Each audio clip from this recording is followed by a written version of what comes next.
Hi friends, ఈరోజు నేను కొత్త వంటతో వచ్చాను.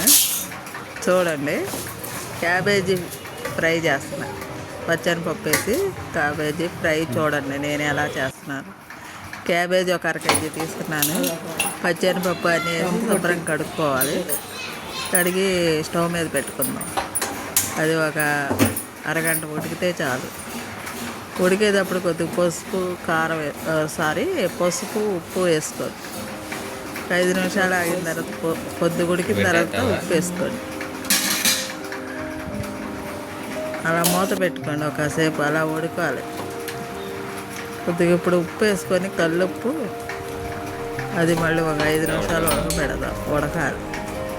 ఈలోపు వీటికి మనకు ఏమేమి కావాలో రెడీ చేసుకుందాం. 2 ఉల్లిపాయలు చిన్న సైజు, 2 పచ్చిమిరకాయలు, కొద్ది కరివేపాకు తీసుకొని ఆ నీళ్ళు వంచేసేసి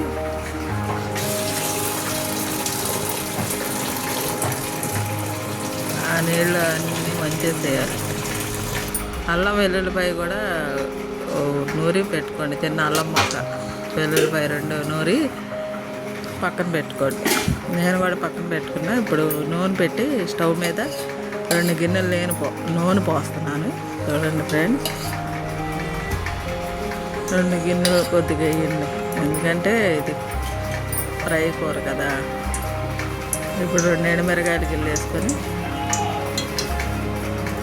తాలింపు వేసుకుందాం. జీలకర్ర, ఆవాలు, సాయిపప్పు, పచ్చనిపప్పు అన్నీ కలిపి తాలింపు పెడదాం. అవి బాగా వేగిన తర్వాత కొద్ది కరివేపాకు కూడా వేసుకొని ఉల్లిపాయ పచ్చిమిరకాయ వేసుకుందాం. ఇవి బాగా దోరగా వేగాలి.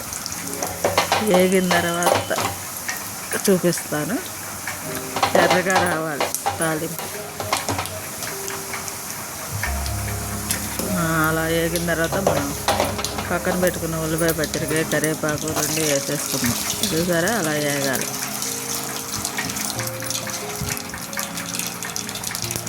తాలింపు మీద వేగితే మనకు అంత రుచిగా ఉంటుంది కూర. ఇప్పుడు ఉల్లిపాయ పచ్చిమిరకాయ కోసేసుకొని పక్కన పెట్టుకున్నాం కదా, అవి వేసేసుకుందాం. అవి ఇందులో వేసుకొని ఇవి మగ్గటానికి మనకు తెలిసిందేగా పసుపు ఉప్పు వేసుకుంటే తొందరగా మగ్గుతాయి. అవి వేసుకొని కలుపుకుందాం.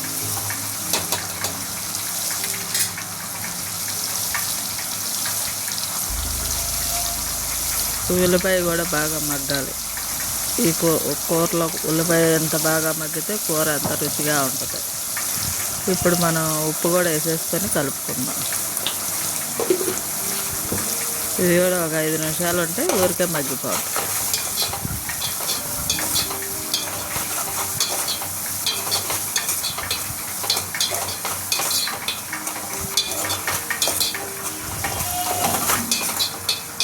బాగా వేగిపోయి గోల్డెన్ కలర్లో వచ్చేస్తాయి. చూడండి ఫ్రెండ్స్, అప్పుడు మనం అల్లం వెల్లుల్లిపాయ వేసుకుందాం.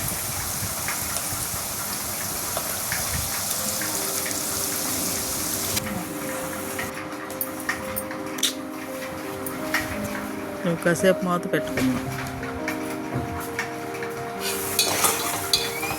ఇంకొద్దిగా వేగాలి.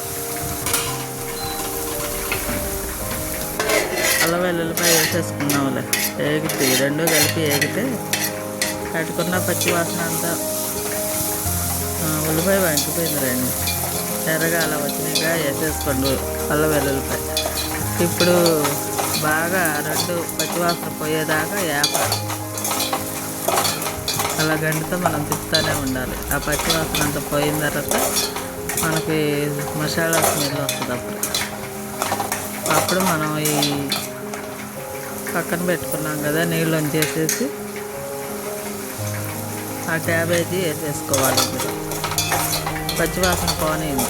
ఒక అరగంట, పావు గంటలో పచ్చివాసన అంతా పోయిద్ది. బాగా ఎర్రగా వచ్చేస్తుంది.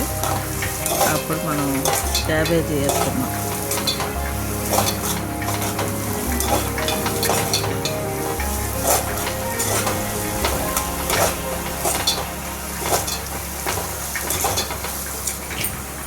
చూసారా, క్యాబేజీ వేసేసుకొని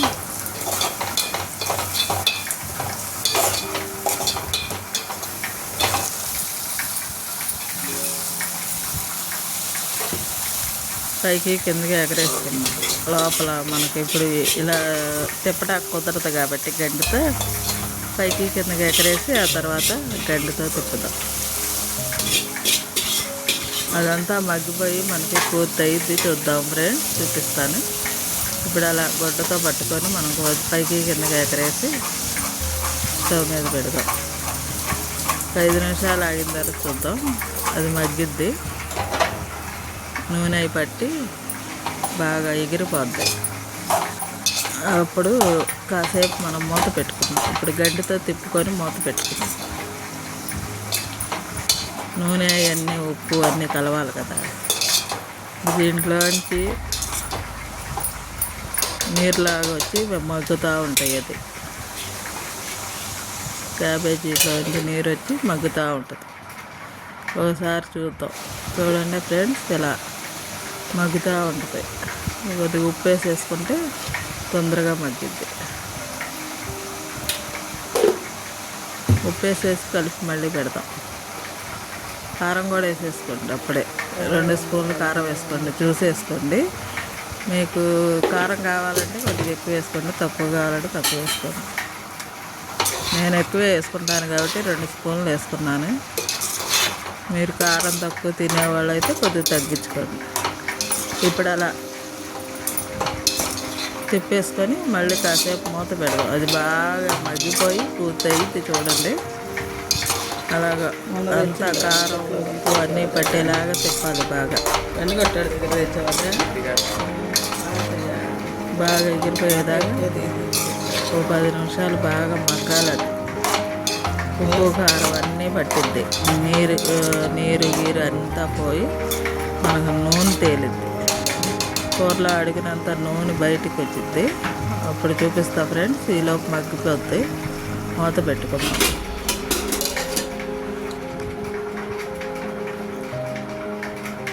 ఇప్పుడు చూసారా, అలా నూనె మనకు కనపడతా ఉంటుంది.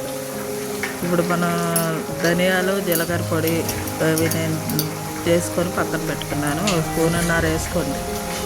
మీకు మసాలా కావాలంటే తగ్గించుకోండి. 1/2 స్పూన్ వేసుకోండి. మసాలా కావాలి అనుకుంటే ఎక్కువ 1 స్పూన్నర వేసుకోండి.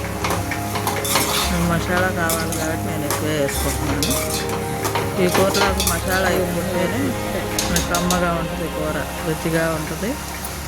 మనం తినేటప్పుడు కూడా కమ్మగా తినగలుగుతాం. బాగుంటుంది. మీరు కూడా ట్రై చేయండి. చూడండి ఎలా చేశాను. అయిపోయింది ఫ్రెండ్స్, ఇంతే. ఇక వాటర్ గీటర్ ఏం పోయి అవసరంలా. దీంట్లో ఎగిరిపోయింది. చూసారా, అప్పుడు మనం వేసినప్పుడు ఎంత ఉంది కూర. ఇప్పుడు మన కూర అంతా అయ్యేసరికి పూర్తి కూర అయింది. ఇలాగంతా మగ్గిపోద్ది. ఇంకంతే ఫ్రెండ్స్, మీరు కూడా చూసి నేర్చుకోండి. ఈ గిన్నెలో పెట్టాను చూడండి. చూసి ఎలా ఉందో మీరు విజయక్క కామెంట్ చేయట్లా. మీరు చేయాలి.